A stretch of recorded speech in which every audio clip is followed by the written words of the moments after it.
ಶಾಸಕ ಚಿನ್ನಾರೆಡ್ಡಿಯನ್ನು ಬಂಧಿಸಲೇಬೇಕು. ಯಾದಗಿರಿ ಎಂಎಲ್ಎ ಚಿನ್ನಾರೆಡ್ಡಿಯನ್ನು ಬಂಧಿಸಲೇಬೇಕು.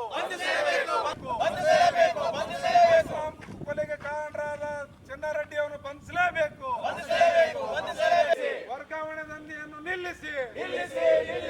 ಪರಶುರಾಮ್ ಅವರು ಸಾವಿಗೆ ನ್ಯಾಯ ಕೊಡಲೇಬೇಕು. ಚಿನ್ನಾರೆಡ್ಡಿ ಅವರನ್ನು ಬಂಧಿಸಿ.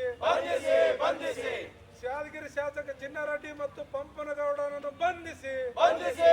ಶ್ರೀ ಪರಶುರಾಮ್ PSI ನಗರ ಠಾಣೆ ಯಾದಗಿರಿ ಇವರು ಅವಧಿಪೂರ್ವ 7 ತಿಂಗಳೊಳಗಾಗಿ ವರ್ಗಾವಣೆಗೊಂಡಿದ್ದು, ಆ ವರ್ಗಾವಣೆ ನನಗೆ ಯಾಕೆ ಮಾಡಿದ್ದೀರಿ ಅಂತೇಳಿ ಅಲ್ಲಿಯ ಸ್ಥಳೀಯ ಶಾಸಕರಾದ ಚೆನ್ನಾರೆಡ್ಡಿ ಪಾಟೀಲರು ಮತ್ತು ಅವರ ಮಗನನ್ನು ವಿಚಾರಿಸಲು ಅವರ ಕಚೇರಿಗೆ ಹೋದಾಗ, ಒಲೆ ಸೋಳ ಮಗನೇ ನೀನು 30 ಲಕ್ಷ ಕೊಡಬೇಕು, ಇಲ್ಲರೇ ನೀನು ಒದ್ದು ಹೊರಗೆ ಹಾಕ್ತೀವಿ, ಕೊಡಲೇಬೇಕಂತೆ. ಇಲ್ಲ ಸರ್, ನನ್ನ ಹತ್ರ ದುಡ್ಡಿಲ್ಲ, ನಾನು ಅಷ್ಟು ವಸೂಲು ಮಾಡೋಕ್ಕೆ ನಾನು ಕೈ ಆಗಾಗಿಲ್ಲ, ನಾನು ಭ್ರಷ್ಟ ಅಧಿಕಾರಿಗಳನ್ನ ನಿಷ್ಪಕ್ಷವಾದ ಕೆಲಸ ಮಾಡ್ತಾ ಅಂತ ಹೇಳಿದ್ರೆ ಮಗನ ಒದ್ದು ಹೊರಗೆ ಹಾಕ್ತೀವಿ ಅಂತೇಳಿ ಒಲೆ ಸೋಳ ಮಗಳಂತ ಬೈದಿದ್ದರಿಂದ ಅವತ್ತೇ ಮಧ್ಯಾಹ್ನವೇ ಅವರಿಗೆ ವರ್ಗಾವಣೆ ಮಾಡಿ ಅಲ್ಲಿಂದ ಪಾರ್ಟಿಯಲ್ಲಿ ಸ್ಟೇಷನಿಂದ ರಿಲೀವ್ ಮಾಡಿದರು.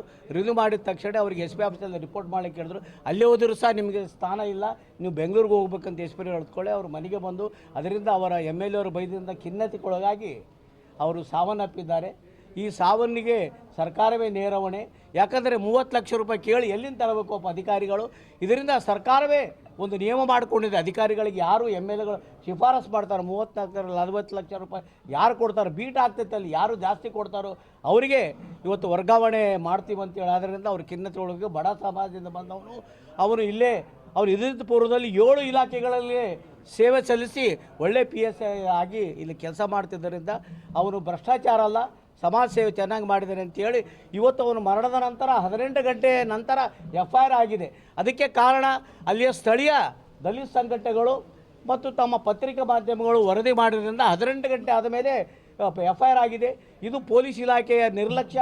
ಯಾಕಂದರೆ ಒಬ್ಬ MLA ಉಳಿಸ್ಬೇಕಂತೇಳಿ ಸರ್ಕಾರ ಇವೆಲ್ಲ ಪ್ರಯತ್ನ ಮಾಡಿದರು. ಅದರ 18 ಗಂಟೆ ನಿರಂತರ ಹೋರಾಟ ರಸ್ತೆ ರೋಕದಿಂದ ಆ FIR ಆಗಿದೆ. FIR ಆದಮೇಲೆ ಚನ್ನಗೌಡರು ಪಾಟೀಲರು ಅವ್ರ ಮಗನೊಂದು ಈ ಕೂಡಲೇ ಬಂಧಿಸಬೇಕಂತ ನಾವು ಈ ಮೂಲಕ ತಮ್ಮ ಮಾಧ್ಯಮ ಮೂಲಕ ನಾವು ಒತ್ತಾಯಿಸುತ್ತೇವೆ. ಮತ್ತು ಇದಲ್ಲದೆ ವರ್ಗಾವಣೆ ದಂಧೆಯನ್ನು ಈ ಕೂಡಲೇ ನಿಲ್ಲಿಸಬೇಕು. ಇವತ್ತು ಗೃಹ ಮಂತ್ರಿಗಳು ದಲಿತರಾಗಿದ್ದರೂ ಸಹ ದಲಿತರಿಗೆ ಅಧಿಕಾರಿಗಳಿಗೆ ಇವತ್ತು ನಮಗೆ ರಕ್ಷಣೆ ಸಿಗ್ತಂದ್ರೆ ಇದು ವಿಷಾದನೀಯ.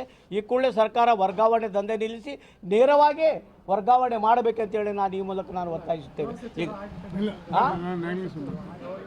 ಗೃಹ ಸಚಿವರು ಹಾರ್ಟ್ ಅಟ್ಯಾಕ್ ಹೇಳ್ಬೋದು, ಅವರು ಡಾಕ್ಟರ್ ಅಲ್ಲ, ಅಲ್ಲಿಗೆ ಹೋಗಿಲ್ಲ.